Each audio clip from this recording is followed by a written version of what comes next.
കോതമംഗലത്ത് സപ്ലൈകോയുടെ Christmas new year fair ആരംഭിച്ചു. നിത്യോപയോഗ സാധനങ്ങൾക്ക് വിലക്കുറവും ഓഫറുകളും ലഭ്യമാകും. സപ്ലൈകോയുടെ Christmas new year fair Kothamangalam ടൗണിലെ സപ്ലൈകോ സൂപ്പർമാർക്കറ്റിനോടനുബന്ധിച്ചാണ് ഒരുക്കിയിരിക്കുന്നത്. ജനുവരി 1 വരെ പ്രവർത്തിക്കും. അരി ഉൾപ്പെടെയുള്ള നിത്യോപയോഗ സാധനങ്ങൾക്ക് സബ്സിഡിയുണ്ട്. ഫെയറിന്റെ ഉദ്ഘാടനം ആന്റണി ജോൺ MLA നിർവഹിച്ചു. ചടങ്ങിൽ മുനിസിപ്പൽ കൗൺസിലർ മിനി മാത്യു അധ്യക്ഷത വഹിച്ചു. കെ സനീഷ് കുമാർ, KK അഭിലാഷ് തുടങ്ങിയവർ പങ്കെടുത്തു. ആദ്യ ദിവസം തന്നെ ഒട്ടേറെ പേരാണ് കോതമംഗലം താലൂക്കിൻ്റെ വിവിധ പ്രദേശങ്ങളിൽ നിന്നും ഇവിടെ എത്തിയിട്ടുള്ളത്, വീട്ടമ്മമാരടക്കം.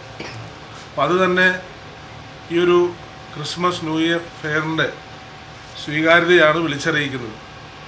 കേരളത്തിൽ സംസ്ഥാന ഗവൺമെൻറ് സപ്ലൈകോയും അതോടൊപ്പം തന്നെ കൺസ്യൂമർ ഫെഡും അതിനു പുറമെ സഹകരണ മേഖലയുമൊക്കെ ഈ ഉത്സവകാലത്തും വളരെ സജീവമായി ഇത്തരത്തിലുള്ള വിപണികൾ, ഫെയറുകൾ തുടങ്ങിക്കൊണ്ടാണ് ജനങ്ങൾക്ക് പരമാവധി ആശ്വാസം കൊടുക്കാൻ കഴിയുന്ന നിലയിലുള്ള ഇടപെടൽ നടത്തിയിട്ടുള്ളത്.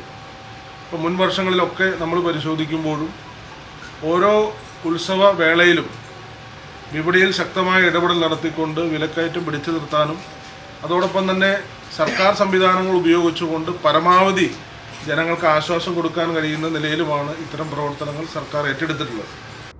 12 ഉൽപ്പന്നങ്ങൾ അടങ്ങിയ കിറ്റ് സാന്റ ഓഫർ എന്ന പേരിൽ ലഭ്യമാകും. 500 രൂപയാണ് കിറ്റിന്റെ വില. കേക്ക് ഉൾപ്പെടെയുള്ളവ കിറ്റിലുണ്ട്.